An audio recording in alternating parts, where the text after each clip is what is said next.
A very good evening to you, ladies and gentlemen. I am excited to welcome you to this Bar Association of Sri Lanka webinar organized by the Tax Committee of the BASL with the support of the Seminars Committee on the topic Practical Application of Income Tax, Individual and Partnerships. This is the 12th webinar of the 4th webinar series on professional, personal and career development hosted by the Bar Association of Sri Lanka, conducted on the Zoom platform. Those of you who are unable to register on Zoom, hopefully you're joining us on the YouTube live stream on the BASL YouTube channel.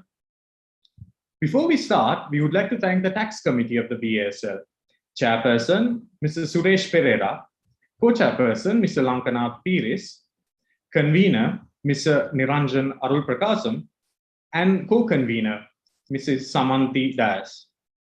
We would also like to thank the Seminars Committee of the BASL, the Chairman of the Seminars Committee and the Secretary of the BASL, Mr. Rajiv Amarasuriya, Convener of the Seminars Committee and Assistant Secretary of the BASL, Mr. Pasindu Silva, and the co-conveners, Mr. Pandula Vanniyarachi, Mr. Oshan Ubeyaratna, Ms. Anne Devananda, and Ms. Nikini Mapitigama. I would also like to take this opportunity to thank the President of the BASL, Mr. Salya Piris, President's Council, and the other members of the Management Committee of the Bar Association for all their support and guidance. As I've already mentioned, today's topic is practical application of income tax, individuals and partnership. And it gives me great pleasure to introduce the esteemed panel and moderator for today. Firstly, let me introduce Mr. Atula Ranavira. Mr. Ranavira is the managing partner of Ranavira Associates Chartered Accountants and the managing director of Ascent Advisory Partners Private Limited. He has over 40 years experience in tax, accounting and auditing, investment promotions and advisory, as well as company secretarial work. He holds a Bachelor of Science special degree in business administration and is a fellow chartered accountant, fellow of the Chartered Institute of Management Accountants, and a fellow member of the Association of Accounting Technicians. He's involved in a lot of knowledge sharing activities, such as through the Tax Talk YouTube channel, hosted on the Ranavira Associates YouTube channel, as well as professional education seminars like this one. Our second panelist is Mr. Veerappan Sivagurunathan. Mr. Sivagurunathan specializes in taxation, auditing, investment promotion, and advisory services, and he's the principal consultant of the Consultants Consortium. He's a tax lecturer at the Certified Tax Advisory Program of the Institute of Chartered Accountants Sri Lanka. He's also the secretary of the Practicing Chartered Accountants Forum, as well as the secretary of the Sri Lanka branch of the International Fiscal Association. He also served as the former alternate chairman of the tax faculty of the Institute of Chartered Accountants of Sri Lanka. Mr. Sivagurunathan is a fellow chartered accountant, a fellow of the Chartered Institute of Management Accountants UK, and a chartered global management accountant. Mr. Sivagurunathan is also a holder of a Bachelor of Laws degree and has passed the Attorney at Law final examination. Our final panelist is Ms. Sachitra Chandrasena. Ms. Chandrasena is a senior manager at KPMG Sri Lanka with 8 years of experience, having been a part of a number of engagements in tax and regulatory services for both local and international clients. She holds a Bachelor of Laws degree from the Faculty of Law, University of Colombo, and she is an attorney at law. She is also an associate member of the Chartered Institute of Management Accountants UK, a chartered global management accountant, and a chartered tax advisor. The moderator for this session is Mr. Rakita Jayatunga. Mr. Jayatunga is an attorney at law with over 12 years of experience in tax law, company law, contract law, intellectual property law, and commercial law, and serves as a legal consultant at Chambers Colombo Law Firm.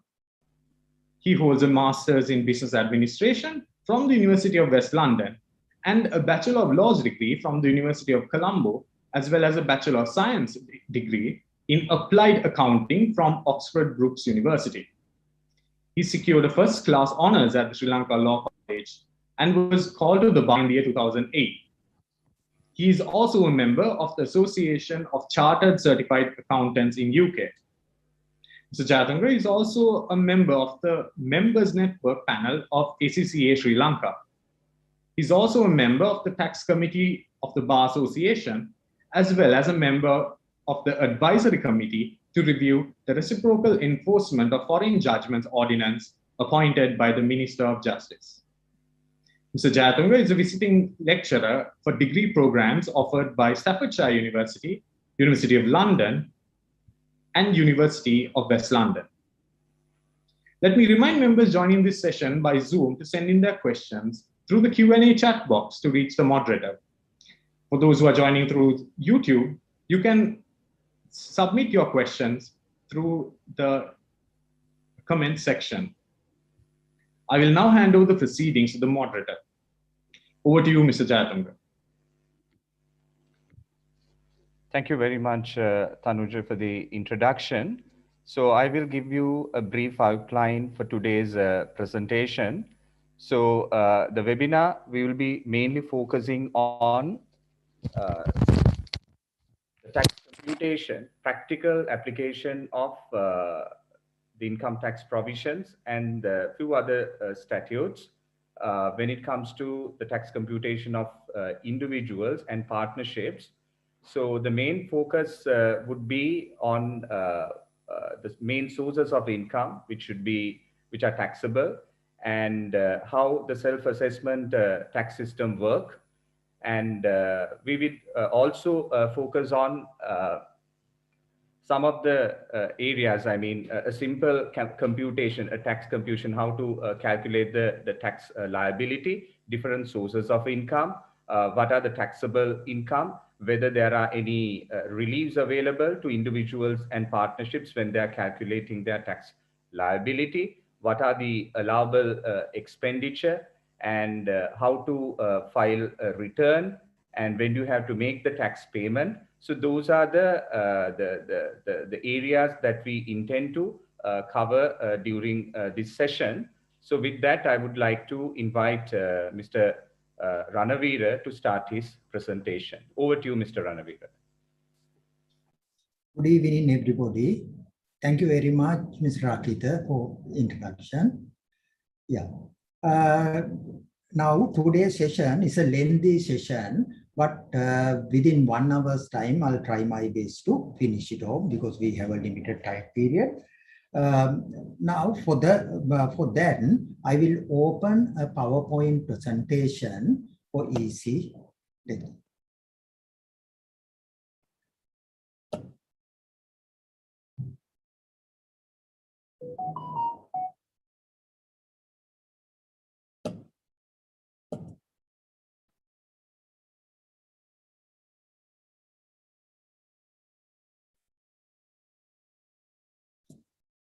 I think it is visible.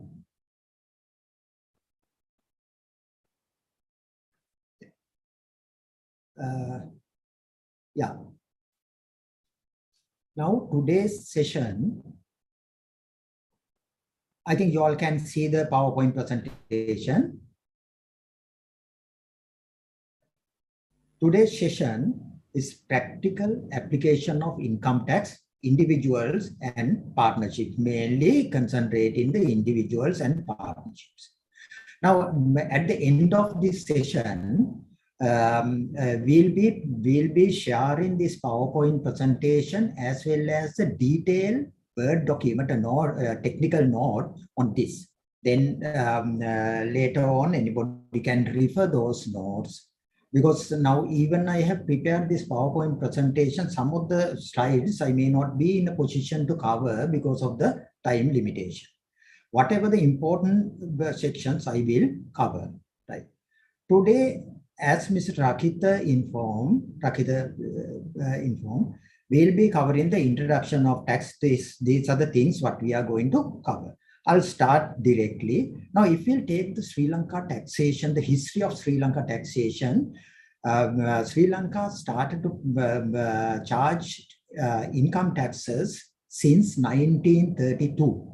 from 1932, these income taxes are operating in Sri Lanka. Subsequently, we had different tax laws.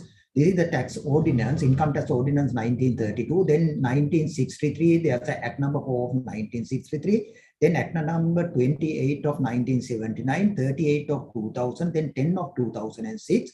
And the current one is 24 of 2017.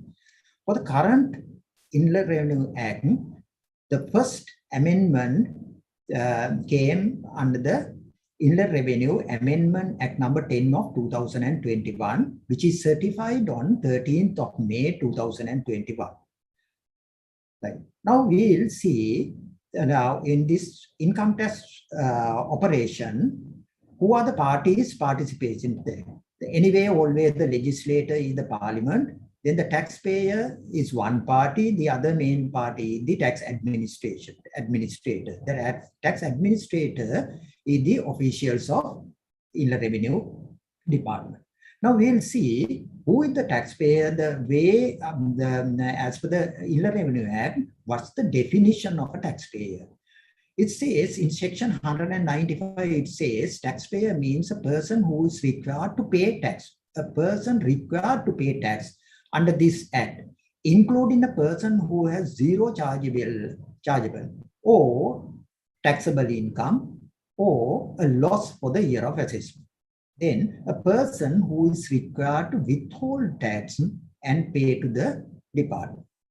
That means the direct payer, taxpayer, as well as the agent who is recovering tax on behalf of the government is also there in this.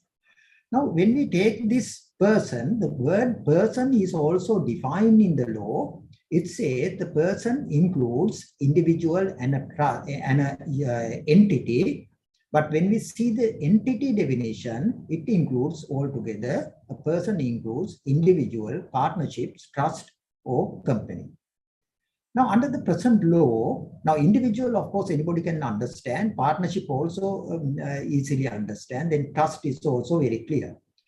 Now, when we take the company, as per the company definition, it includes whether incorporated bodies or unincorporated bodies. That's a specialty in that. Now, the tax officials, there are 7 named tax officials under the Act: Commissioner General, Deputy Commissioners, Senior Commissioners, Commissioners, Deputy Commissioners, then the Assistant Commissioners. Altogether, 7 technical posts are there. Now, in my slides, I have put some right mark, 2 right marks. Those things I'll be explaining in detail. 1 right mark, slightly I will explain, and the things which I have not marked, I will not explain due to time concern. Now, we'll see in any tax law, the most important thing is the charging section. Now, in Sri Lanka, most of the tax laws, almost all the tax laws, the charging section is the section number 2. Now, according to this Inland Revenue Act number 24, 2017, the section number 2 reads as follows: income tax shall be payable for each year of assessment by a person who has taxable income for that year, or a person who receives final withholding payment during the year. Actually, the second sentence, what it says is a person who is receiving a payment subject to final withholding tax. Now, by reading this, we can understand it answers to several questions. What is the tax?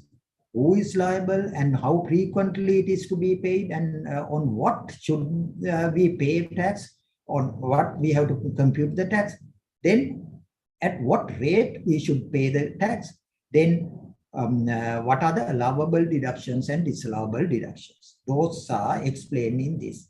Then when we see section 2(3), it explains how to calculate the tax. That is very important. It says taxable income into rate or rates. That means minus the tax credit, if any. Taxable income. That means we should be in a position to calculate the taxable income. into the taxable income, we have to apply the rates which is given in Schedule 1. Then we get the total tax amount. From the total tax amount, we can deduct the tax credits. Then plus the final withholding tax payments into the rates. That is, the income subject final withholding tax into the withholding tax rate. That is the answer given in the section number 2. Then, when we take these income taxes, there are two parties. The taxpayee, that is the person, is categorized into two: resident person, tax resident person, and tax non-resident person. Tax resident person and tax non-resident person. The tax resident person should pay tax on the world income, while the tax non-resident person should pay the tax only on the income arises in or from Sri Lanka. Then the various interpretations are given in the IL Revenue Act. Now, because it says the year of assessment means 12 months period, starting from 1st of April to April and ending by 31st March of the subsequent year. Person, as I mentioned, person includes individuals, company, partnerships, and trust. And likewise, the partnerships, the trust also define. Now, in the definition of company, it says company means a corporation, unincorporated association, or other body of person. That means even a past pupil association of a college comes under this category. All associations which is not a trust comes under this category, being is a company under the current law. Then other terms are also explained. Then it's explained the taxable income. Because to apply this formula, we should know the formula what we were talking, the taxable income into the rates. We should know what is the taxable income. That is also explained in the law. It says taxable income is equivalent to the assessable income, something called assessable income, less qualifying payments and relief. Now we should know the meaning of these three technical terms: assessable income, qualifying payments, relief. Then assessable income is also defined in the law. It says assessable income includes income from employment, income from business, income from investment, income from other sources. That means to arrive the total assessable income, there are 4 types of income: employment, business, investment, other. Generally, the other is very much popular in tax laws. Then qualifying payments and reliefs are also given in the tax law in the section 52. We will study those things later. Now, as I mentioned, the resident person is liable to tax on the world income, and the non-resident person is liable to tax on the income generated in or from Sri Lanka. Therefore, we should know how to categorize this for tax purposes. This is nothing to do with the immigration and immigration law residency. Nothing to do with that. Now, for individual, there are 4 conditions. Partnership, there are 2 conditions. Company, there are 3 conditions. And trust, there are 3 conditions. Now, basically, in the case of individuals, the physical present in Sri Lanka is the thing which is more important. If we'll take a year, more than 183 days of that year, if he lived in Sri Lanka, physically in Sri Lanka, we consider him as a resident person. In order to save time, I'm not going to explain everything. Right? Now, I'll move forward because I would like to cover the most important part. Then, introduction of assessable income. Now, we'll see the assessable income. What is assessable income? Assessable income, the computation involves, as we mentioned, 4 steps: assessable income, then taxable income, then the gross tax amount.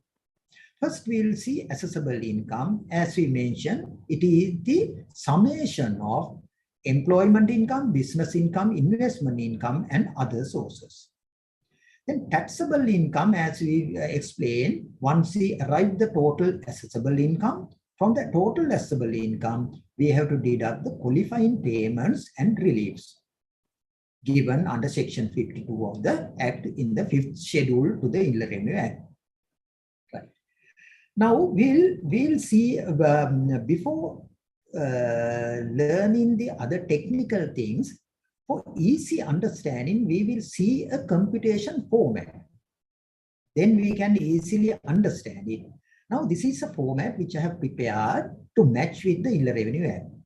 Now, in this format, as I mentioned, there are 4 sources of income: employment, business, investment, and others. Then summation of these things, that is the total. Now, when we take the income, now we have to take the income from employment, business, investment, others. Then we can total up that. Then from this general income to arrive at assessable income, from the general income to arrive at the term called assessable income, there are certain things to be adjusted. There are certain exempt income. We can deduct those exempt income. Then there are certain income where the final withholding tax has been paid. If it is a situation, we have to deduct those things. There aren't any final withholding tax under employment, but other 3 categories there may be. Then specific exclusion, there are certain specific exclusions, but not under others. Then specially allowable amounts, there are certain things which say specially allowable. Then certain things are termed as allowable losses. If there are any allowable losses under the tax law, we can deduct those things. Once we deduct all these things and add disallowable amounts, there are certain disallowable amounts. Now, as an example, entertainment expenses. In the case of accounting, we allow the entertainment expenses. But in the case of tax law, the entertainment expenses are not allowable. That type of things we have to add back to the gross income. To the profit, we have to add back. Once we do these few adjustments, we get a thing called assessable income from employment, assessable income from business, assessable income from investment, assessable income from others. Then once we total up, that is the total assessable income. This is the total assessable income. This is how we arrive the total assessable income. Then from that, as we mentioned, there are 2 things to be deducted. Firstly, qualifying payments. There's a thing called qualifying payments. Basically, these are the items comes under qualifying payment. Donation by any person to approved charities. Approved charity. We have to find out what are the approved charities under the Inland Revenue Act. Then donations by any person to the government or government institution. In that case, no approval. Approval is not required because it is either we pay tax to the government or we give donation to the government. Then any sum remitted to consolidated fund or president fund by corporations. This is applicable only for corporations. Then contributions to establish Samurdhi family shop by resident individuals. As a support to a Samurdhi family, we can give some money and start a shop for them. This is only for shops. That donation or financial support what we have given is a qualifying payment. Then with related to the films also, there are 2 qualifying payment. It is film or cinema or equipment upgradation of a cinema by any person. Then financial institutions, acquisition or merger cost. Now government is promoting the financial institution to merge. For that, merging cost is also allowable. Anyway, generally it should be allowable. But under the tax law, generally this expenses allowance is there for the revenue type of expenses, where the benefit is getting within 1 year, within 12 months period. If the benefit is getting within 12 months period, we consider it as a revenue expenditure. Any expenditure where the benefit is getting spread over more than 1 year, we consider it as a capital nature expenditure. The same principle what we are using for accounting also. Now, once we can deduct these qualifying payments, these six types of qualifying payments are there. We deduct those things. Then next deduction is the reliefs. We can deduct the reliefs also. Now, reliefs is available only for individuals. Reliefs are available only for individuals, not for companies, partnerships, or trusts. Right? Individuals' personal allowance of 3 million. Earlier, it was only 5 lakhs. They increased the 5 lakhs personal allowance up to 3 million with effect from 1st January 2020. This is open for residents, Sri Lanka tax residents, as well as even non-resident, but Sri Lanka citizens. Because this is to support the people who migrated to other countries from Sri Lanka. Then next category, 25% repair allowance on rent. If you are having a rent income as an investment income, if you are having a rent income as an investment income, you can deduct 25% of the gross rent as a deduction. Okay. Then next, on certain expenses, this is expenditure relief. Under this expenditure relief, couple of expenditure are qualified. This is a very popular thing, which is a very useful thing for professionals like us. Now, under this, if we'll spend money for medical expenses, it is allowable. If we'll spend money for educational purposes, it is allowable. If we'll spend money to purchase public quoted company shares, that is also qualified with this. Therefore, even on the last day of a year of assessment, 31st March, we can buy some shares and get qualified for this. The advantage, this section won't say that you have to hold the asset, hold the shares. You can buy today, you can sell it later, no problem. Then next relief is on solar panel. If you fix an individual fix the solar panels on your roof, the panel cost up to 600,000 rupees per annum is allowable. Now, when they pass the law, there's a small error or loophole in the law because they have used the word solar panel. Actually, what they could have to use is solar system, not only the panels, but also other things. Anyway, that's a technical error, I feel. Right. Once we deduct these qualifying payments and relief, we get the taxable income. This is the taxable income. Then once we get the taxable income, it's a matter of applying relevant rate or rates as given in the first schedule. Then we get the tax amount. I have filled this form and given as the last 2 slides. Right? Then from that amount, we can deduct tax credit. There may be certain foreign credit, certain local tax credit. Once we deduct those things, we get the balance tax payable. This is the formula or format of computing on taxation. This is applicable for any tax payer. But certain things may not be applicable, like reliefs not applicable anybody other than an individual. Okay. Right, I'll move forward. Now, I have given, even I don't have time to read all these things, I have given a listing of reliefs and a listing of qualifying payments. Listing of relief and a listing of qualifying payment I have given. Under that qualifying payment, I said expenditure relief. I have given the details here. Health expenditure, including medical insurance, educational expenses, including your children's education, interest on housing loans, contribution to local pension scheme, then expenditure on purchase of CSC listed shares, securities, treasury bills, treasury bonds. Right. Then other things, I don't think it is important for me to read each and everything because later on you all can refer this document as you are sharing. Then qualifying payments also, I have given a detailed list of qualifying payment, which I have already included into that summary, right? Therefore, I'm not going to read all these things again. Now I would like to move to the sources of income. As I mentioned, there are 4 sources of income. Out of these 4 sources of income, now how to calculate this income? Now, most of you all may have heard that there are 2 ways of accounting. Now, even for your law education, you have already passed a paper, accounting paper. Therefore, the basic accounting, anybody can understand the basic accounting.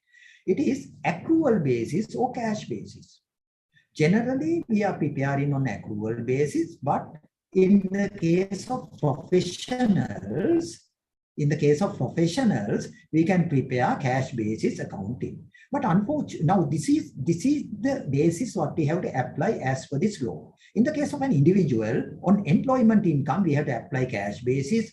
On business income, accrual basis. Investment income, cash basis. Other income on proper basis, appropriate basis. Then other persons, employment income is not applicable. Business income, accrual basis. Investment income, proper basis. Other income, proper basis.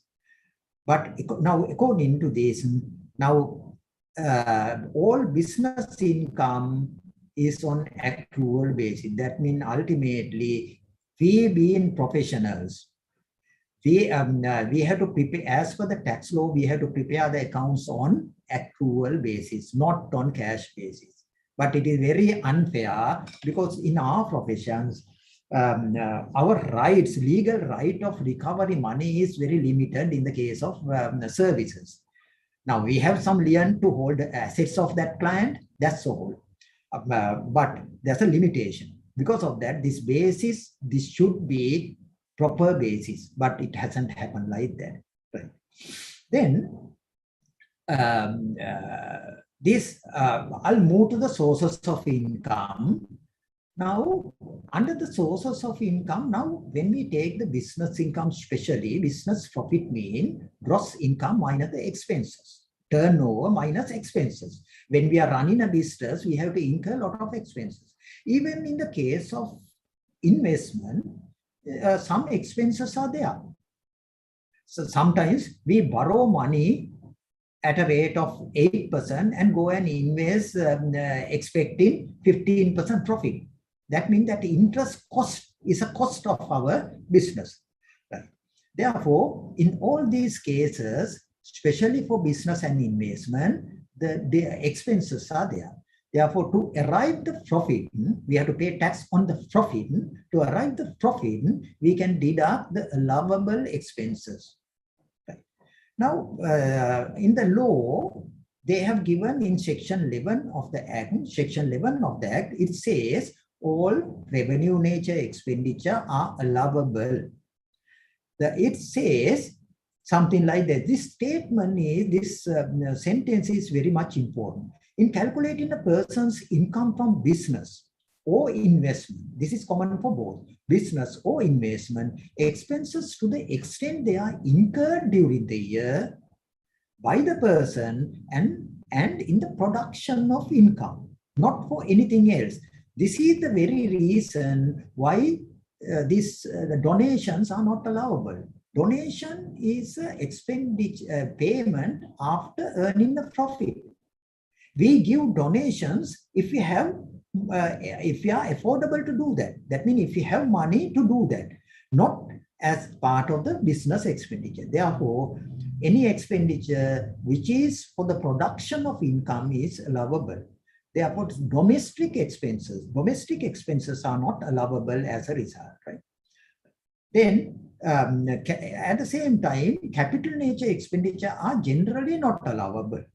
Only the revenue nature expenditure are allowable. Then in the section 10, it talks about various disallowable expenses. Specifically mentioned disallowable expenses are there. Domestic expenses, taxes paid under this act. Tax is a payment after earning the profit. Likewise, there are certain things, interest and penalties paid to the government. This is a challenging thing. But interest and penalties, actually the penalty is okay. I don't know why they have gone and included the interest is also. Interest is a finance cost. But they say if you are paying to the government, it is not allowable.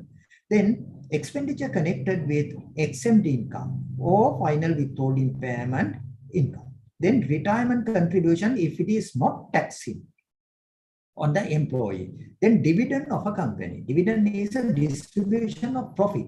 That is the reason. Outlays and entertainment expenses. Then reserves or provisions. Then lotteries, betting and gambling costs. Now we spend 20 rupees to buy a lottery ticket expecting to win.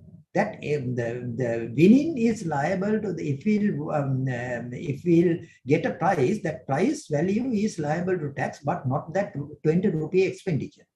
Then taxes and other levies specified by Commissioner General. Then payments which are subject to withholding tax, but the withholding tax not deducted. This last one is not in operation now because of recent changes. Now, with that, I would like to move to employment income, which is more important for us because some of our professionals are working as an employees. Some are practicing on their own. Some are practicing in a partnership. All three types of people are there. If you are practicing on your own or if you are a partner of a partnership, that is a business income. But if you are working under somebody else, that's an employment income. Right? Now, under the employment income, the law says that there are certain things to be included. Now, whatever the money, whatever the benefit what you are getting as a result of employment is an employment income. Then they have given a listing of items to be included.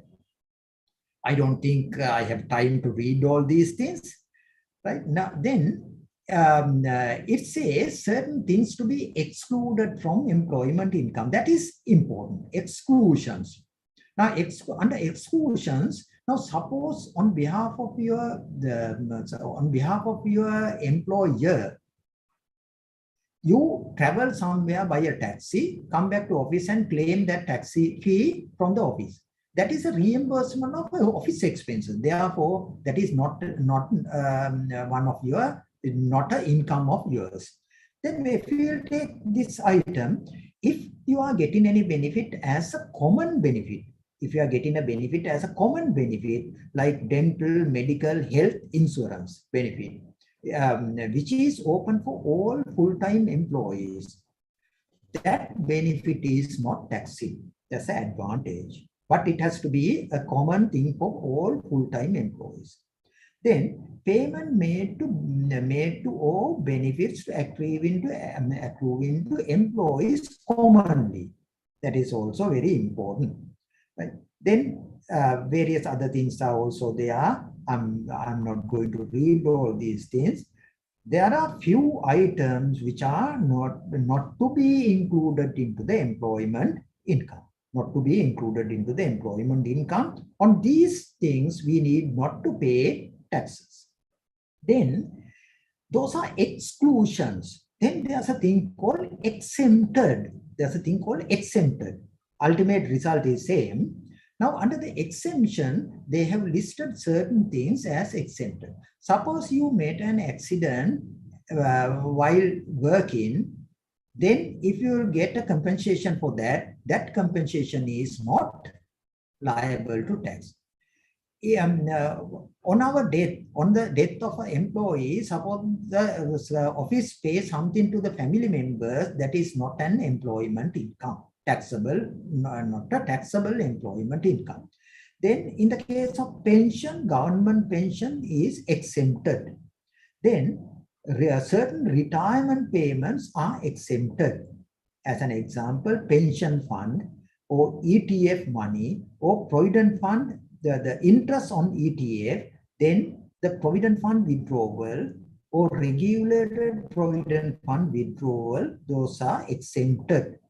Then income of an individual entitled to privileges to the extent provided as a diplomat situation or United Nations, like that, those are exempted. Those remuneration are exempted.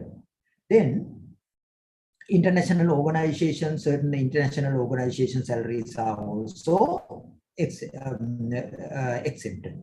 Then this is a new important thing. Now government servants are getting duty-free permit. There's a value of that duty-free. That road vehicle duty-free permit, if you sell or if you use it, the benefit what we have got with that permit is exempted from tax. That is exempted from tax. Now, computation of income tax, employment income.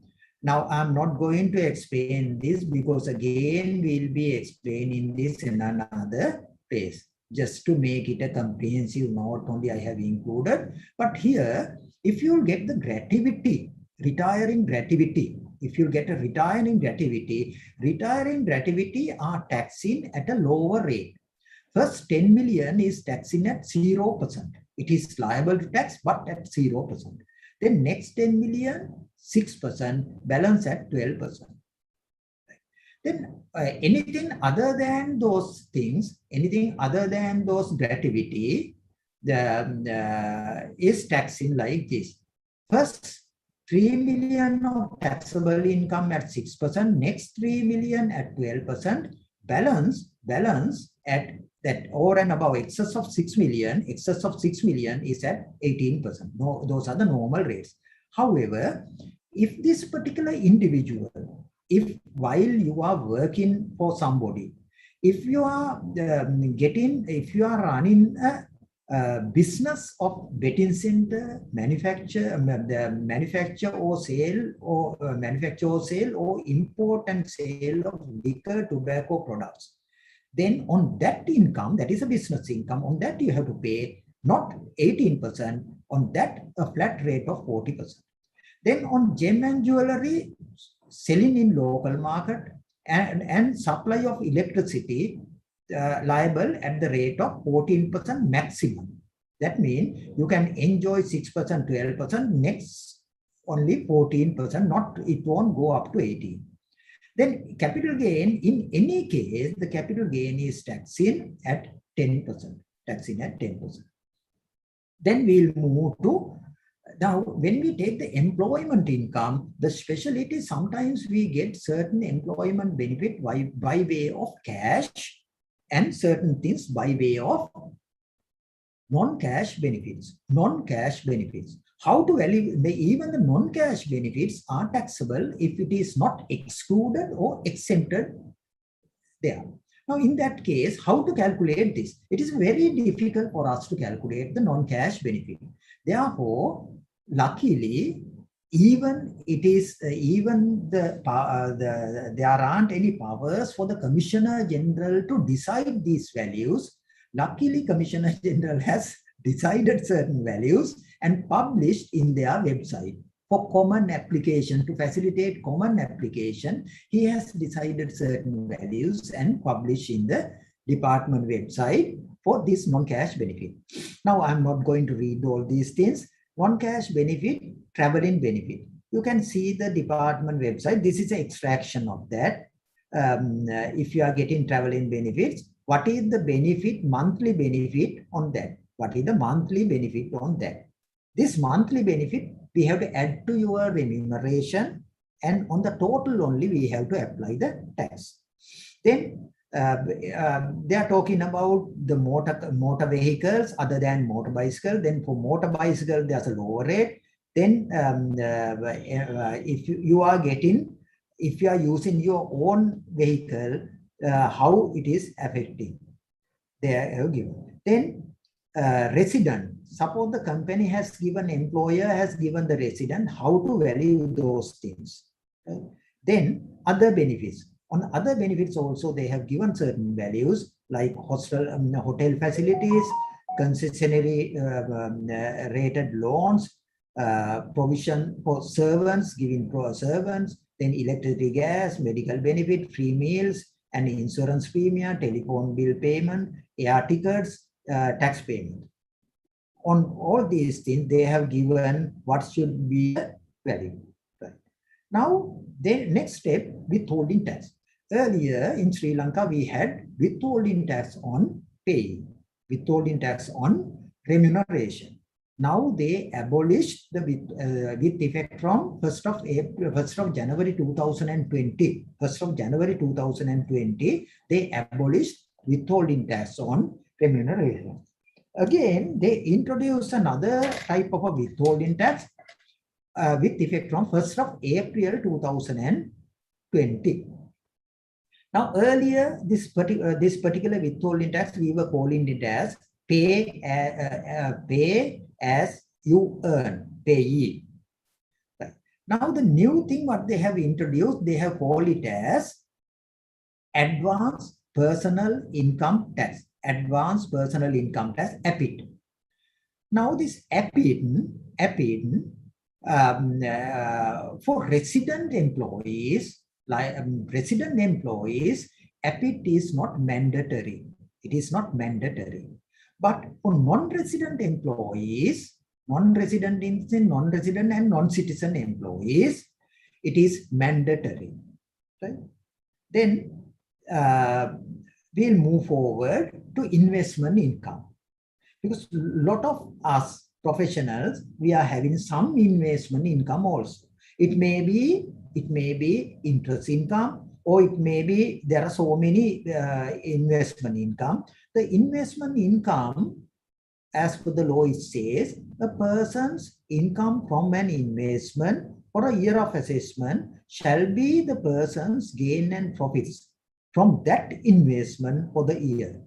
Gain and profit, not the gross amount. Gain and profit is the thing which is subject to tax. Right. Then that law, that section explain what are the things to be included. I'm not going to read all these things, but these things, discount, interest, dividend, interest, discount, charges, annuities like that. Then gain from investment asset by disposing, that is capital gain. By disposing, what we are getting is a capital gain. Then even the gifts are included here. If you will receive, now we go and deposit with finance companies, because finance companies says once we deposit, we get they give us a tab, 100 rupee worth tab as a gift.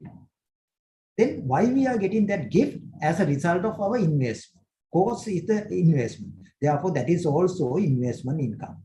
Likewise, they have listed those things. Right? Now, this investment income, broadly, we can categorize into two: periodical income and profit on disposal. Periodical income means by keeping a house and renting it out to other people, I'm getting a rent income. By depositing my money in the bank, I'm getting interest income. By purchasing shares of a company, I am getting dividend income. Those are periodical income. Then the second category, profit on disposal. That means I dispose my share, then there's a profit. I dispose my house with a profit, then that is a disposal gain. That is a disposal gain. Right. Now we'll move forward.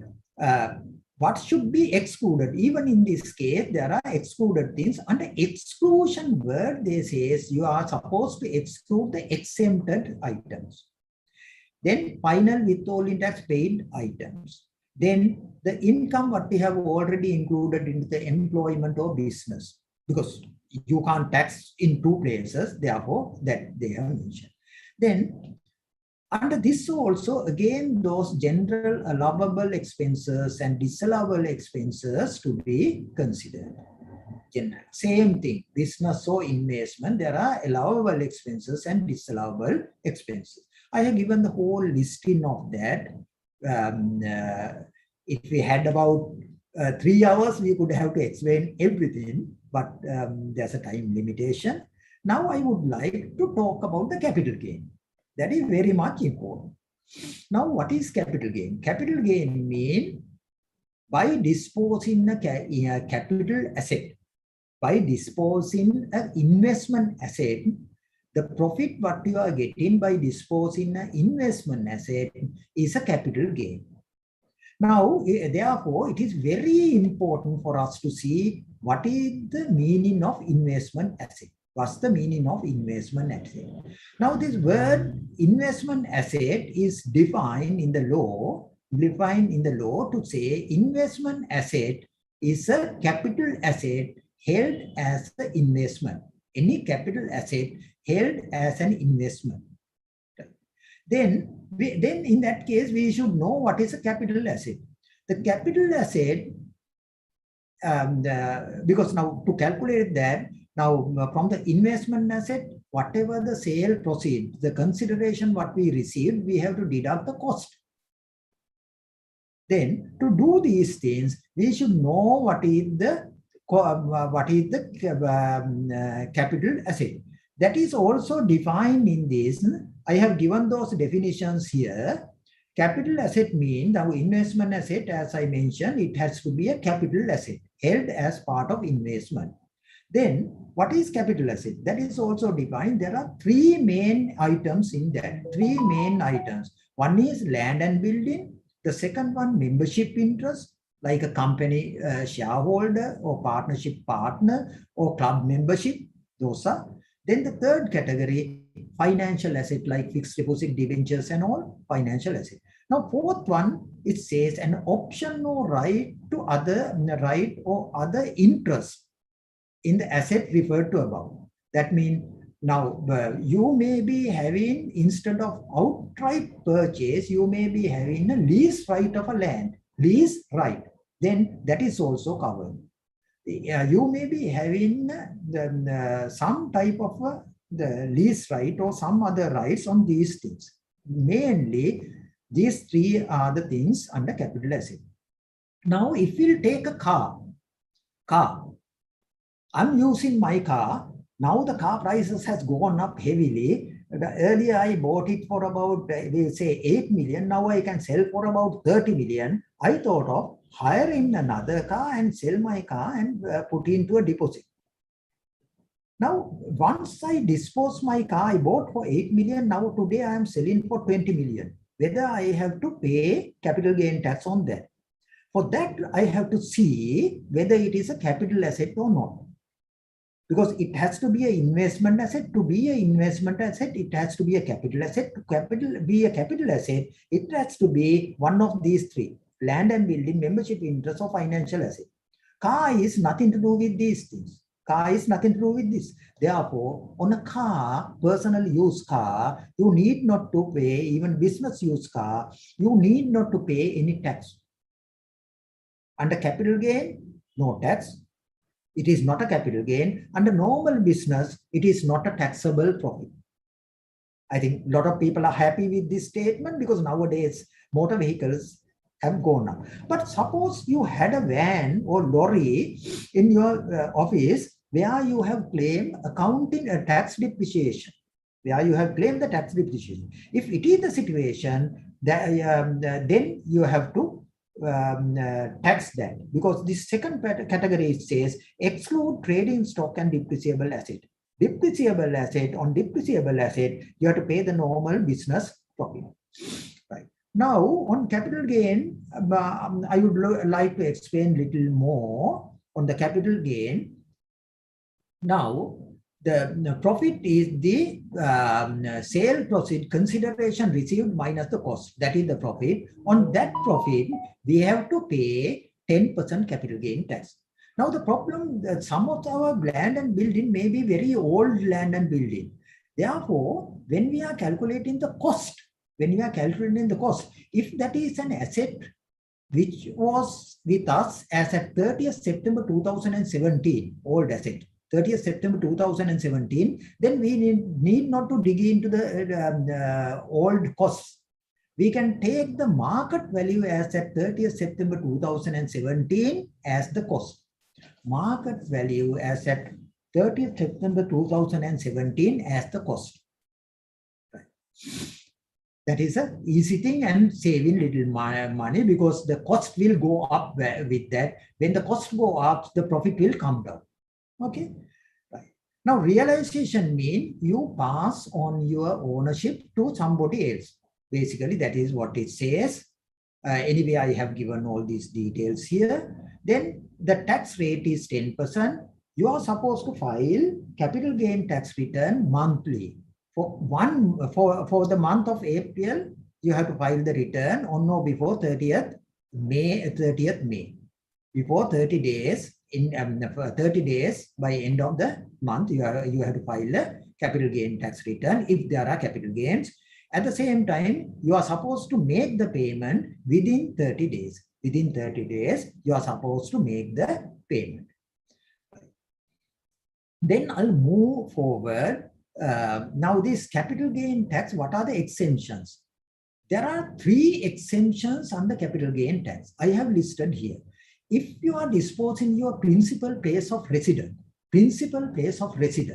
then from the day you dispose, suppose today we are disposing 19th of September 2020. We have to calculate 3 years backward from today. During these 3 years, we have to see whether the owner has lived there, owner's family members lived there for at least 2 years. If this condition is fulfilled, you need not to pay capital gain tax on that. It is exempted. Then small transaction per month up to 50,000 rupees transactions, the gains are exempted. But when it is accumulated per year, the maximum exemption is 600,000. Third one, the public listed company shares and securities. Those are also exempted, right? Then at the same time, there are certain excluded items also.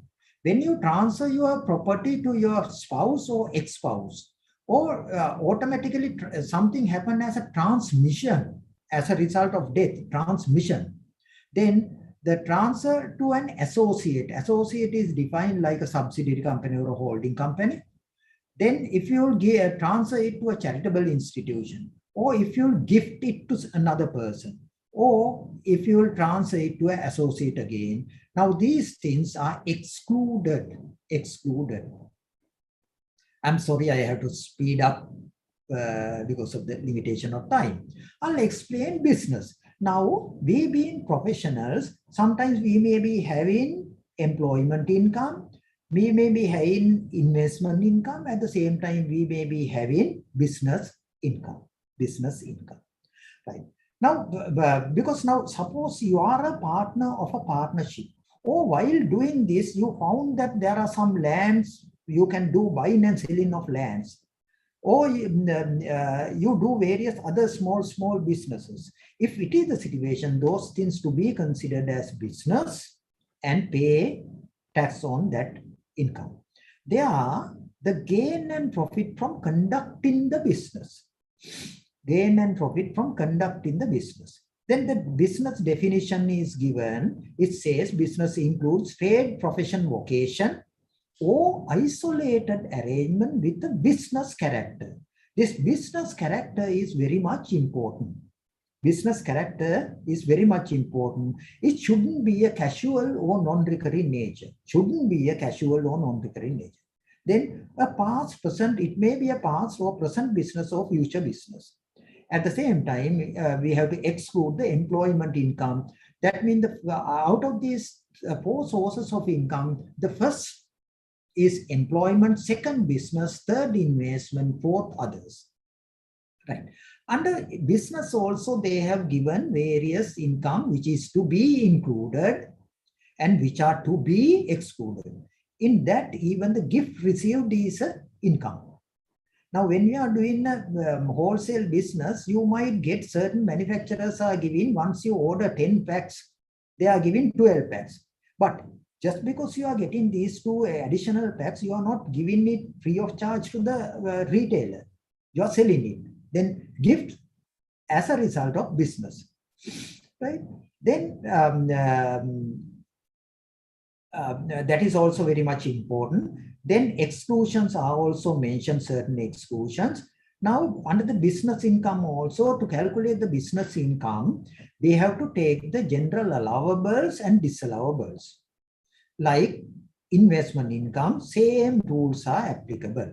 Now, in this slide, I have not put right mark. That means now I'm not hoping to explain it because I don't have time. But if you have lesser time, lesserly you all can study these things, right? Then disallowable things is a repeating thing. Then business income special, under the business income, there are special allowables. They say special allowables. Under the special allowables, like capital expenditure, you are entitled to depreciate as capital depreciate for tax purposes.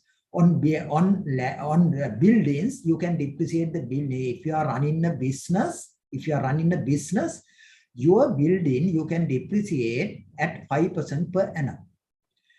Then generally all other assets are depreciating at 20% per annum. There are court cases where the textbooks of a lawyer is an equipment or a tool and equipment of that particular lawyer. As a result, the court allowed that lawyer to claim depreciation on his textbooks or acts, right? Depending on the nature of the business, various assets, these capital assets may vary, right? Then research and development expenses, various other things are there. Now there's a special thing, marketing and communication expenses. Now marketing and communication expenses, government is promoting. Now they are giving additional claim also for that. Likewise, there are special things. I don't have time to read these special things, right? As we are sharing, you all can refer it later. Now I'll move to losses. Now, when we are running businesses or investment, there may be business losses and investment losses. Business losses and investment losses. Because I have only about 13 minutes more, right? Losses. Now, when we run certain businesses, we might end up with losses in certain years. When we are doing investment, we might end up with losses. Now, those losses we can carry forward and set off against the future gains. Now, the business losses, any loss incurred in business, tax loss of a business, you can set off against business profits or investment profit. You can set off against business profit or investment profit. But in the case of investment losses, you can't set off against the business profit. Investment losses, you have to carry forward until you get a profit on that investment. Right. Then there are certain conditions of claiming those things, and there's another common condition that if you end up with a loss on a lower taxing business. Now, as an example, agriculture processing taxing at 14%, agro processing taxing at 14%. Suppose you incur a huge loss in this year on agro processing. That loss is a business loss. But next year we'll say, oh, you have another profit of retail business. You have a profit on that. You can't set off against that because the retail shop, your tax rate may be 24%. If it is 24%, you can't set off because the Inland Revenue Department is losing. Then these losses you can carry forward for next 6 years to claim. Only 6 years, current year plus another 6 years you can carry forward and try to set off against the profits. Then I'll move forward. This is other income. Other income is very much important for lawyers for your legal practice. Now there are so many court cases under this. I have given a couple of cases because this other income, it says a person's income from other sources for a year of assessment shall be that person's gain and profit from that source, whatsoever for the year, not including profits of a casual and non-recurring nature. If it is a casual nature, no tax at all. If it is a non-recurring nature, no tax at all. Now, if we'll take these court cases, there are so many court cases under this. If we'll take this, the first 2 court cases, Mahavitarana versus Commissioner and Rameshwara versus Commissioner. Now, Mahavitarana case and Rameshwara case, both are on the same grounds. There the taxpayer lost the case because taxpayer had an intention at the time of entering into the first transaction to do a business. Intention of doing a business he had. But if you take this third case, De Souza, Commissioner of Inland Revenue versus De Souza, during the Second World War, this is in Hikadu area, during the Second World War, a land of Mr. Souza acquired by the armed forces to use as a hangar, to fix a hangar there. Then they put up a steel building, a hangar, and use it. After the World War, they returned this land. At the time of returning, they just returned the land along with this steel structure. Mr. Souza didn't want the steel structure, but he found a buyer to buy the steel structure. He disposed the steel structure. The buyer removed the steel structure and paid some money to Souza. Then Souza said that it is casual and non-recurring nature. And IRD argued that it is a business income. At the end, it is decided at the time of entering into the first transaction, that is the acquisition of land, Mr. Souza didn't have any idea of business. Business intention was not there. As a result, this is not taxable, so this is a casual and non-recurring nature. It is very important to read these court cases. Likewise, we have to decide whether it is taxable or not. Now, I would like to explain a little bit, because the time is limited, little bit about the exempted. Now, exempted as excluded income. Now, in the tax law, there are certain exempted income to give various support. Now, in Sri Lanka, when we take the business category, under the business, the exemptions are there under Strategic Development Project Act, where the spoon is with the ministry level. Then under the Inland Revenue Act. Now under BOI, they are not giving tax holidays. Now only under these two entities, Strategic Development Project Act and the Inland Revenue Act. Then when we take the investment income, there are certain exemptions on dividend, certain exemption on interest and other receipts. Right? Those exemptions are specially mentioned. As the time is limited, what I have done for your easy reference, I have prepared a small table. Anybody can understand this easily. Tax exemptions or holidays on business profit. I have given these categories, then to whom the exemption is there, and exemption is effective from which date and for how long the exemption is there. Right? I'm not going to read it. Then investment category also, I did the same thing. Under investment category also, I prepared a table like that. What is the source of income, type of investment, to whom the exemption is there, and from which date, and what is the exemption period. That is the investment, right? Then there, in addition to these two exemptions, there are some reliefs also.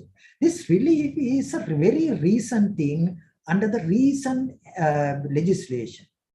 Post-COVID economic recovery, special tax relief. This is an amendment to the Inland Revenue Act. In the Amendment Act of Act number 10 of 2021, they have put a new section called Section 58 in the Amendment Act. Under that, they have given this exemption. But these exemptions, the concessions are there only for SMEs, only for SMEs. Inland Revenue Act defines a SME. It has to be a business in Sri Lanka where the turnover should not be more than 500 million per annum. Then that entity shouldn't have any associates. Those three conditions, if you will fulfill all three conditions, it is a SME. Right? Then these concessions are there only for SME. Then if it is an SME, you can get these concessions. At the same time, assistant commissioner shall not, the assistant commissioner is bound to give various concessions. He can't take legal action on certain things. This is affecting to your profession. Right? Anyway, This is to simplify the situation. Right. Then relief of income tax, under that same section, those concessions they have listed. Right. I have given certain remarks of mine. Right. Then I'll move to computation of taxable income, which is very important for you to calculate your own tax. As I mentioned earlier, taxable income is equivalent to the assessable income less qualifying payments and relief. Right. Qualifying payments and relief. Now, by applying this formula, we have to calculate. Earlier, we studied what are the qualifying payments, what are the reliefs, right? What are the qualifying payments and what are the reliefs? Now, we'll move to the tax rates. That is very important. Now, in this document, I have given the summarized version of tax rates, summarized version of tax rates, right? For applicable for companies up to 31st March 2000 and 31st December 2020, these were the rates. Then effective from 1st of April 2020, that is 2021 onward, rates for different businesses, for companies. Then I have put a table for individuals. Up to 31st December 2019, how the individual's tax was calculated. At that time, the slab rates were 600,000 each at 4%, 8%, 12%, 16, 20%, and 24%. Now, if we'll see the current rate, as I mentioned, now 3 million slabs, 6%, 12%, 18%. And terminal benefits, 10 million zero rate, then 10 million 6%, balance 12%. Those are the rates. But as I mentioned, betting, gambling, liquor, tobacco, there's a 40% maximum rate, 40% flat rate. Then what I have done, this is the same format which I have explained earlier. I have put certain figures into this format. Now we'll say this is Mr. Tax computation for the year of assessment 2020, this should be 2020-21. I have typed as 2010, it is 2021. Then I have put income. I assume that particular Mr. Tax is getting 5 million. I have put in 1,000, 5 million employment income, then 1 million business income, 3.6 million investment income, no other income, total 9.6 million. Now we have to deduct these things. Exempt income, third schedule. If there are any exempt income on this, I assume that it is 1,50,000. I deducted those things. Then final withholding tax paid. This Mr. Tax is doing gem business also. He disposed some gem in an auction.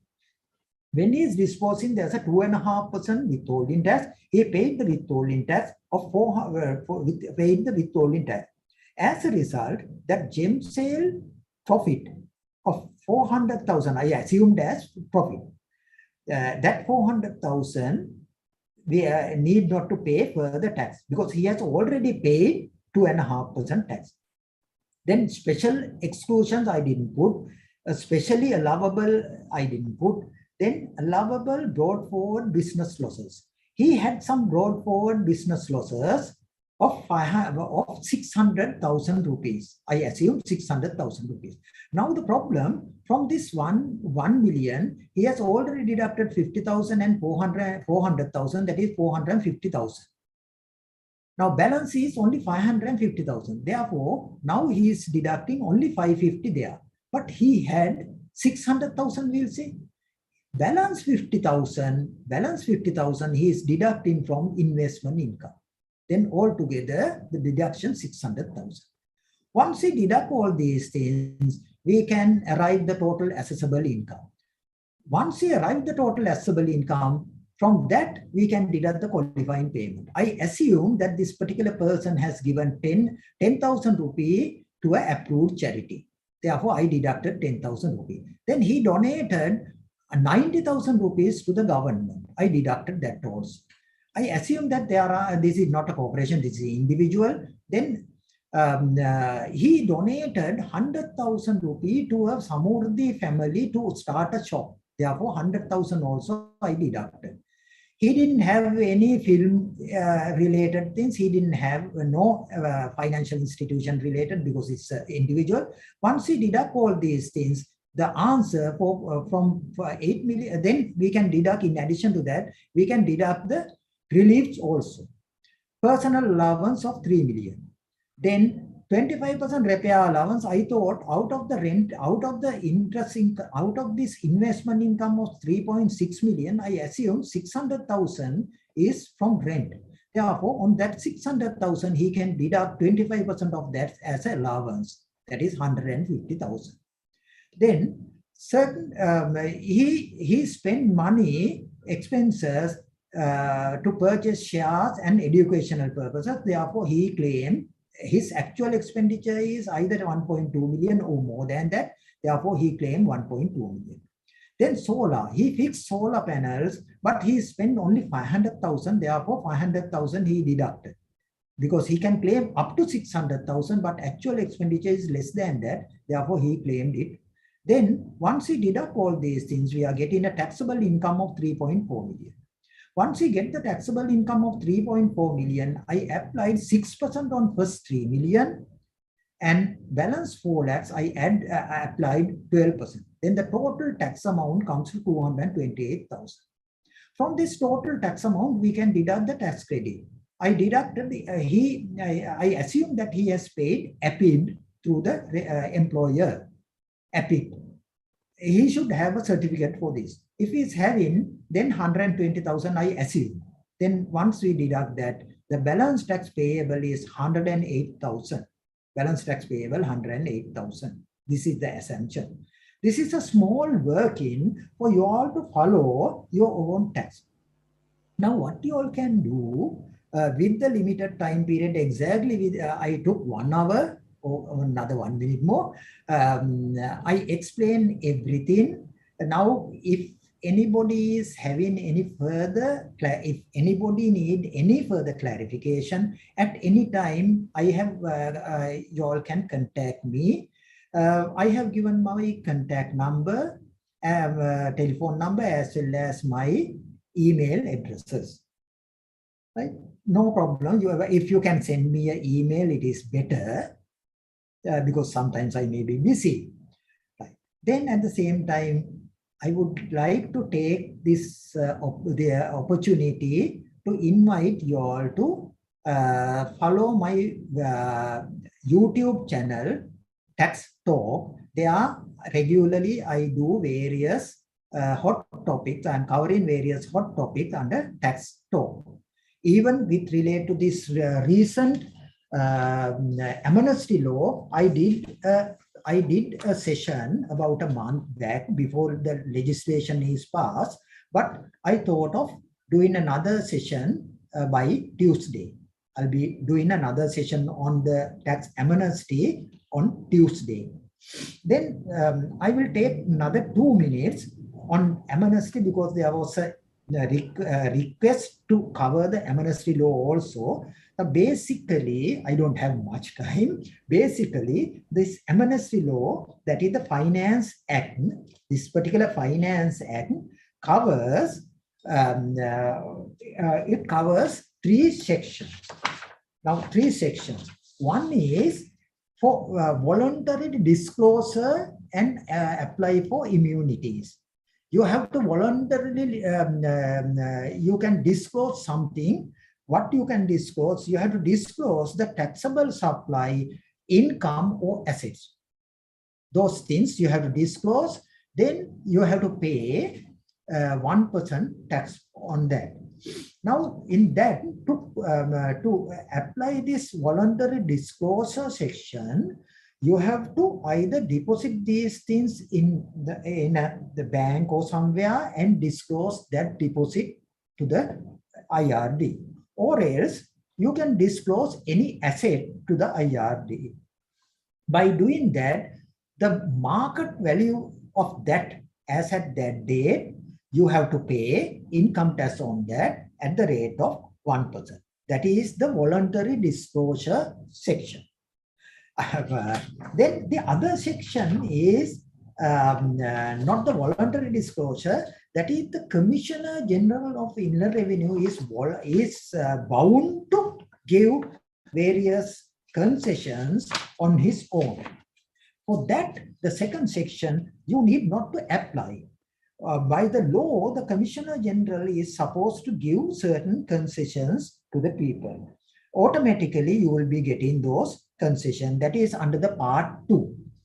Then part 3, basically part 3 of this law is with relate to the schedules of that. Now, as we don't have time, now the time is 8:20. I think I took 1 hour plus 2 minutes. I would like to wind up at this point, inviting you all to refer any questions to me in future. I would like to thank everybody for giving me the opportunity to share my knowledge. Thank you. Thank you, Mr. Ranavira, for that in detail presentation with regard to the application of income tax provisions to individuals and partnerships. Now, I would like to ask few questions from our other panel members. So first of all, I would like to ask this question from Mr. Sivagurunathan. Now, what happens now if there's an individual who has received an assessment from the Inland Revenue Department requiring you to make a tax payment? So it can be a situation where you have not been able to file the return on time, or if you have, even though you have filed the tax return, if they are disputing the tax calculation or the payment that you have made. So if you have received an assessment, what can we do as a taxpayer? What is the tax appeal procedure applicable to an individual? Good evening, ladies and gentlemen. This is my personal pleasure and professional privilege and perpetual pride to present here and to share my thoughts with the intellectuals like you.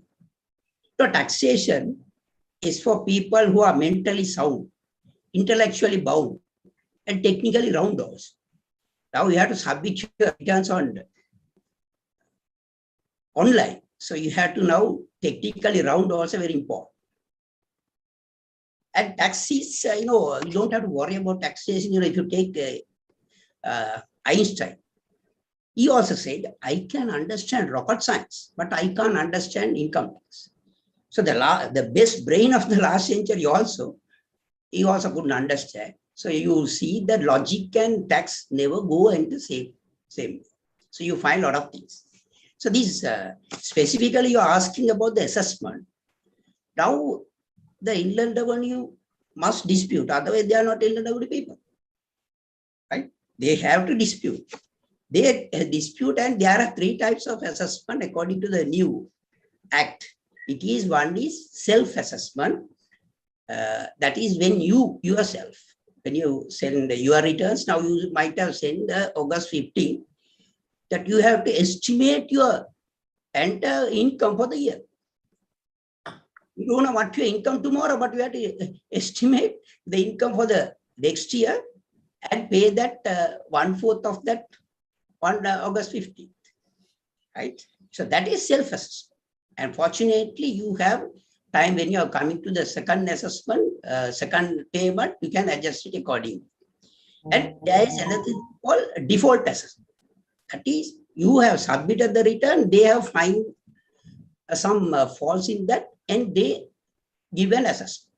So one good example is, now if you take this, we play with words generally.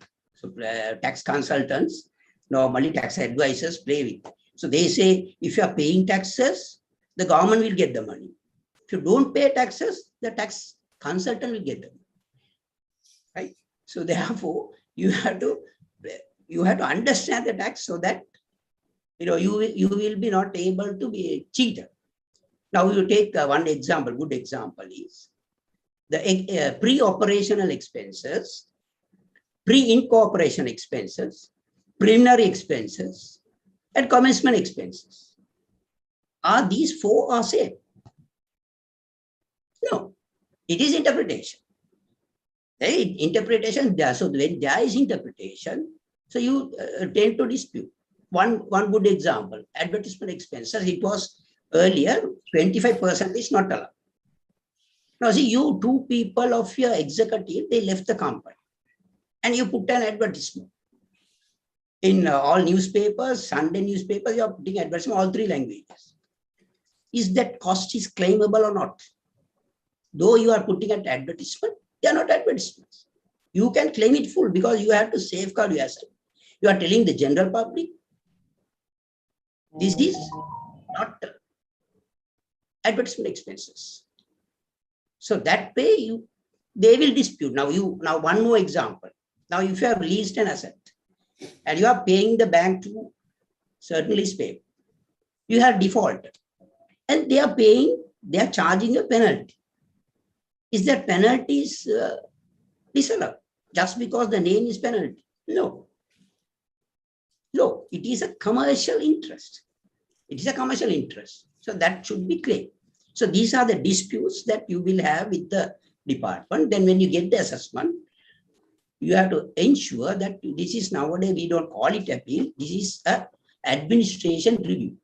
So you ask for an objection. You send for a written objection within 30 days of the date of that assessment. Normally it happens when the assessment nowadays it gets delayed. So when you delay it, you have to have a system of recording of on which date you have received it. So very important, right? Because normally sometimes the next day or already the date has gone and you have got it. Now, so you have to mention the reasons and claim and send a written objection stating the grounds of appeal. That's very important. Precisely take the grounds of appeal and go for the objection. Then the commissioner will appoint an assessor different from the assessor who has raised that assessment, and he will settle them. So if it is not settled there, he will tell you that these are the reasons that I am not agreeing with you. So that reason, so from if you are not able to settle there, right, you can go to the next stage, that is tax appeal commission. So there, if you are not able to, even there, but there is one thing, the tax appeal commission may ask you to do a deposit security also, right? You don't have to pay the full amount, but even the Commissioner General has the right to ask to, he can't withhold the payment. He can ask you to pay the payment and set the issues. That the power, the Inland Revenue Act has that teeth now. They can do that, but generally you can when you do the objection, right? Please, you can request them to withhold the taxes, right? Then if that is not settled at the tax appeal commission, you can go to the next level, that is court of appeal. When you go to the tax of appeal, what happens is it is only the question of law will be discussed, will be taken, right? Up to tax appeal commission can have question of facts and question of law as well. And the examples I gave you, the advertisements, these the words, different interpretations that you can make use of it. But when you go to the court of appeal, right, that should be a question of law. So these remedies are available, but you have to do it on time, right? And my request is, whenever you get any communication from the Inland Revenue, always you have to respond. Even if it is not your name, please respond, because the department has now, they have ample team to take actions against you. Thank you. Thank you very much, Mr. Sivagurunathan, for that explanation. Now I would like to ask this question from Mrs. Sachitra Chandrasena. This is with regard to non-payment of tax or failure to file a tax return. So under self-assessment, as explained in detail, we have an obligation to file our tax return. We have to do our tax computation, and accordingly, we have to make the payment. Now, what if we have failed to file the tax return, or else we have not been able to make the payment on time?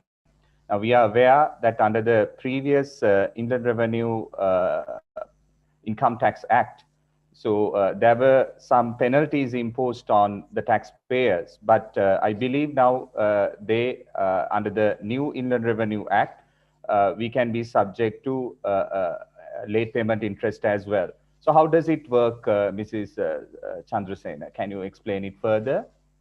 So what will happen is if there's underpayment or late payment, there will be penalty plus interest. So CGIAR has power to raise penalty assessment. So there's an assessment called penalty assessment under this new Inland Revenue Act. So they can raise penalty assessment within 5 years from in between the 5 years from the date of violation. So after 5 years, they can't raise this penalty assessment.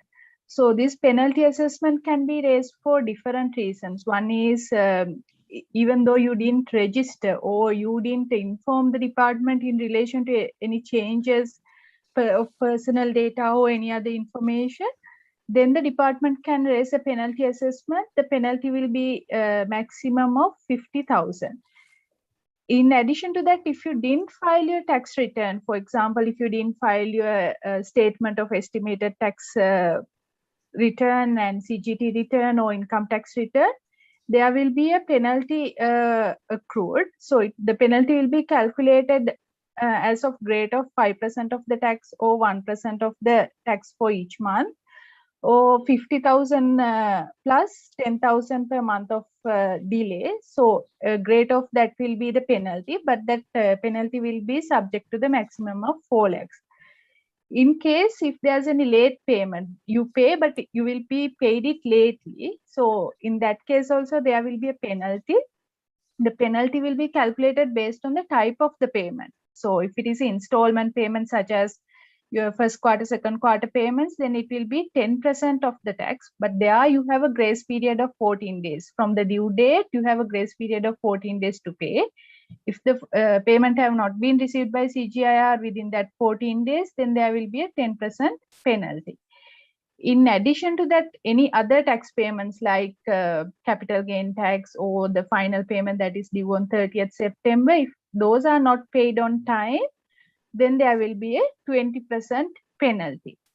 So in the new act, in addition to this penalty, there's something called interest charge on the taxpayer. So interest is charged on the underpayment of any taxes. So interest will be calculated on the tax base, which is on the rate of 1.5% calculated monthly. So those are the repercussions if you didn't, in addition to the assessments that you will receive from the Department of Inland Revenue, you will get penalty assessments and interest accrued on underpayments.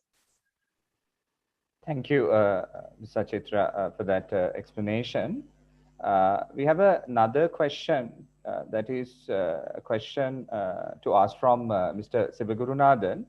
Now, we covered in the Revenue Act, the income tax provisions. Apart from that, now that is basically a direct tax applicable to individuals and other business organizations. Now, apart from that, what is the application of value-added tax to tax practitioners or other professionals? How can they be liable to pay value-added tax? Can you explain it? Yeah, thank you. Now, before that, I want to add one thing to what Sachitra said. She was talking about return. So people think that return is when you issue when you have a tax file only.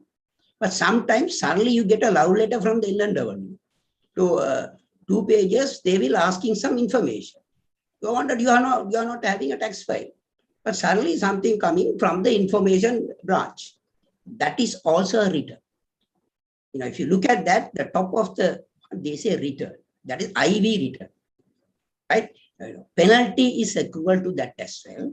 So if you look at that, the front page, they ask if you are a taxpayer, you have to fill only the first page, right? If you are not, you have to fill. So return is not, you have to be very careful. Return is not, you are a taxpayer. Sometimes suddenly you get a love letter from the Inland Revenue. Right? Suddenly they ask you a lot of information. You will be wondering why I don't have a tax file, what happens? So that is also a return. So that I just want to tell. And if you are not submitting on time, there is penalty also there. Now coming to the VAT, that is value-added tax. We had some other taxes also, NBT, ESC, all those things are on turnover, it is levied. So VAT also, a value-added tax on your value addition, it is levied. So it has a, input-output mechanism. When you charge a client, when you are registered, so if you are registered for the VAT, there is a threshold. Now the threshold is very high. For a quarter, 75 million. For a year, it is 300 million. So generally, I don't think that normal practitioners will fall onto that. But if you are registered, what happens is you have to submit the return. Now it is 75 per quarter.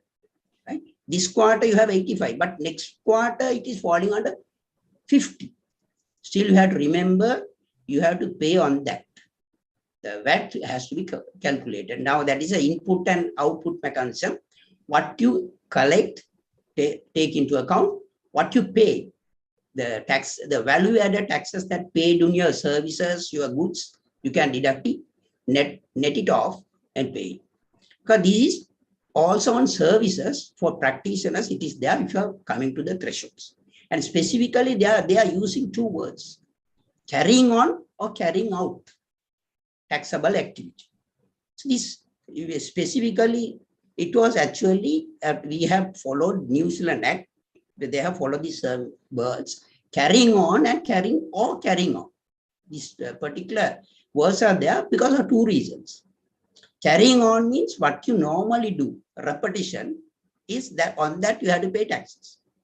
But if you are doing something out of your business, that is also liable for VAT. So that is the beauty of that. That is why they have included those words. Suppose you have bought a vehicle and you are using in the business, right? And you are disposing.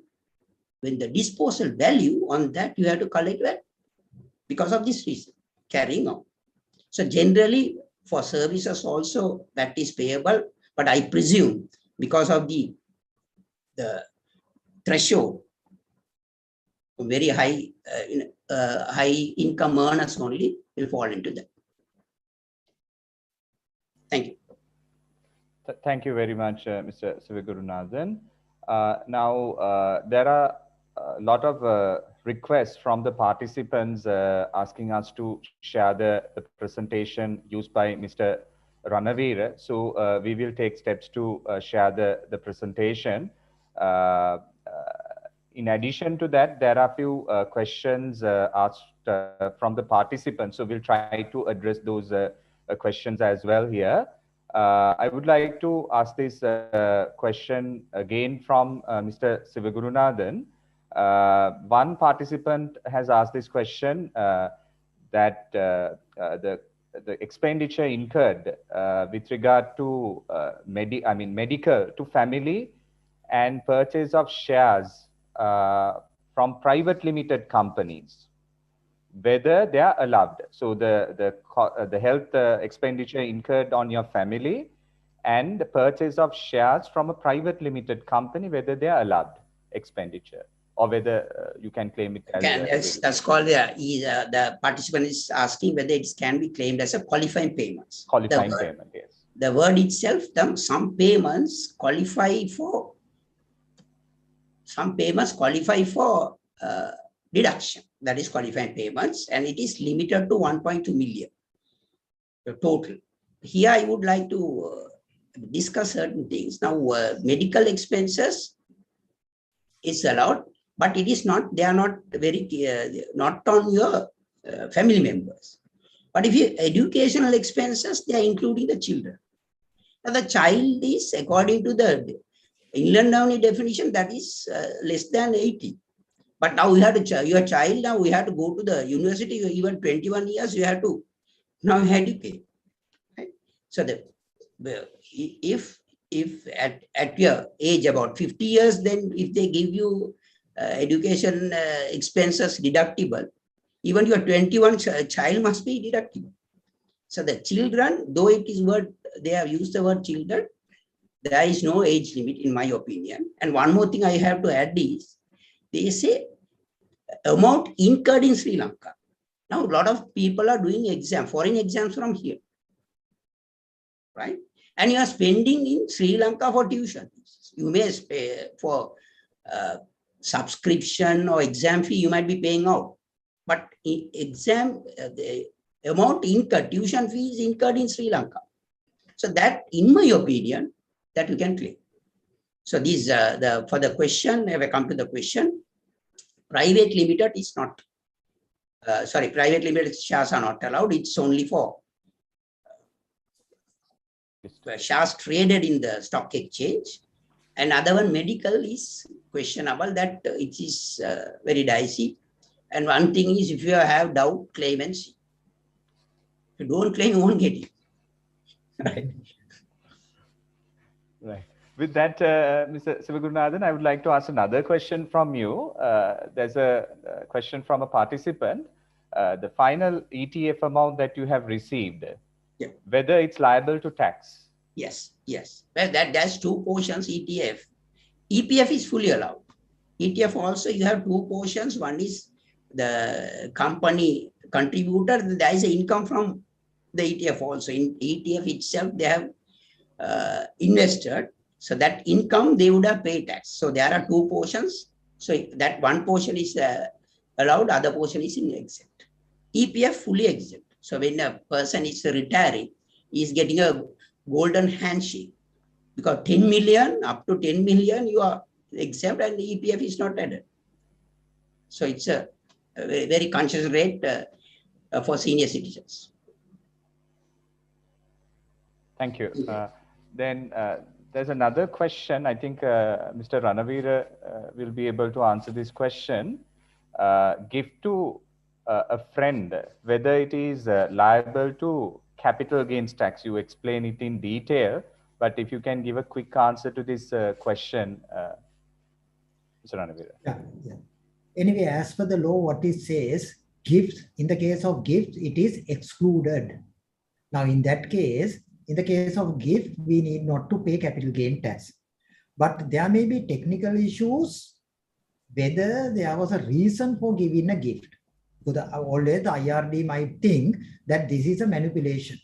Instead of some other transaction, we are calling it as a gift. But actually, if it is a genuine gift, you need not to pay capital gain tax at that time. What will happen?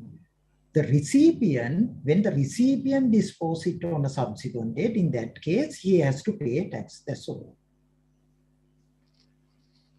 Right.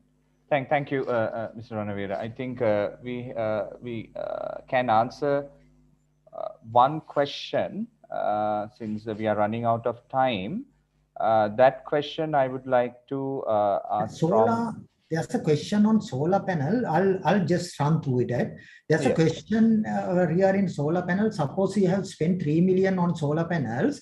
Now per year you can claim 600,000, whether you are in a position to carry forward the balance. Yes, you can carry forward the balance and claim on a subsequent year. You can carry forward it and claim on a subsequent year. Therefore, no problem. You can carry forward it. I think there was another question on the same thing or something else. Yeah, I think that's all, no? Yeah. Yes. So I think with that, we can conclude our panel discussion. Before handing over the proceedings to Tanuja to terminate the session, I would like to take this opportunity to thank the organizing committee, the seminars committee, then the tax committee, the chairman, Mr. Suresh Pereira, the co-chairman, Mr. Laknath Piris, and other colleagues from the tax committee, and also the president of the Bar Association of Sri Lanka, Mr.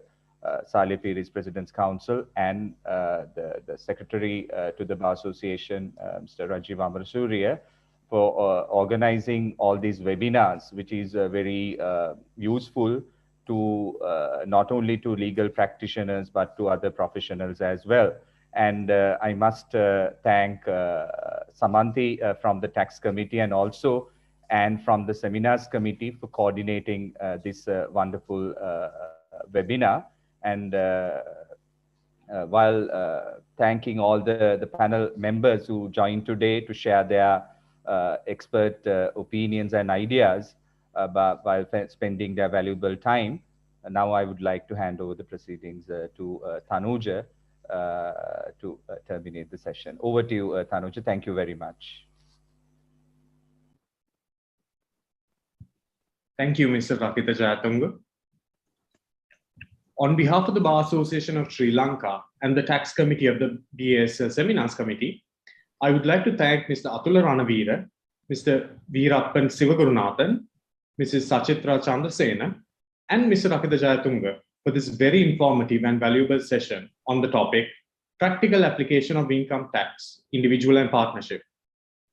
I would also like to thank all of you who joined us today through Zoom and YouTube, and for the questions that you have submitted, which made this seminar an interesting one. Thank you, everyone.